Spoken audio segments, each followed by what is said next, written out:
ఏం చెప్పేది, ఎలా చెప్పేది, ఏముందని చెప్పేది ఫ్రెండ్స్.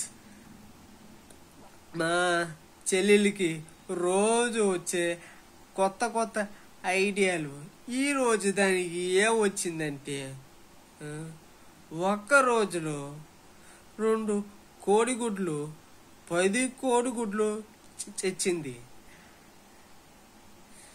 మా ఇంటికి వచ్చే ముందు ఇంట్లో టకా టకా టకా అని తలుపును ఇరగబాదులో బాధింది. దాన్ని తట్టుకోలేక ఎవరు అన్నాను. అది మళ్ళీ చితకబాదులో బాధింది. మళ్ళీ తలుపు తీసి చూస్తే నేను అన్నాను, చెల్లి ఎందుకే తలుపులు బాదుతున్నావు, నన్ను చింపుతున్నావు, దాన్ని బాదుతున్నావు. నేను చెప్పినట్టు 10 కోడిగుడ్లు నా ముందు పెట్టింది. నేను చెప్పాను, ఈ కోడిగుడ్లు పెట్టుకొని ఏం చేస్తావే తల్లి చెల్లి అంటే అది అనింది, అన్న ఈరోజు ఈ 10 కోడిగుడ్లు పిల్లలు పెడతాయి. ఆ పిల్లలు పెంచుకుని బెద్ద చేసుకుని కోడి ఫామ్ పెట్టొద్దని చెప్పింది. దానికి రోజు రోజుకి తెలివి జాస్తి అయిపోతుంది. నేను చెప్పాను, ఉషే అది మాయరోగమే, అది తెలివి కాదు.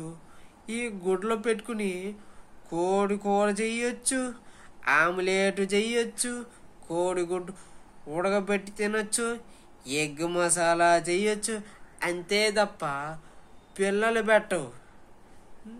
నా చెల్లెలు అనింది. నేనన్నాను, ఓసిని టింగడదానా, ఈ 10 కోడిగుడ్లు ఫ్రిడ్జ్లో పెట్టుకోయని చెప్తే అప్పుడు అనింది, నేను ఈ 10 కోడిగుడ్లు పిల్లలు చేస్తానింది. నేను చెప్పాను, నువ్వు మారవు, నీ జీవితం మారదు, నన్ను చింపవాకే తల్లి అన్నాను. ఇంకా ఏం చేస్తాం. నేను దాని మొగం చూసి అది నా మొగం చూసి నన్ను చింపేసి పోయేసింది. దీనివల్ల రోజు తలకాయ నెబ్బుట్టిపోతుంది ఫ్రెండ్స్. జరా నా వీడియోస్ చూసి పెట్టరాదే, లైక్ చేయండి, షేర్ చేయండి, సబ్స్క్రైబ్ చేయండి, మంచి కామెంట్ రాసి పంపించండి. మళ్ళీ చూస్తా.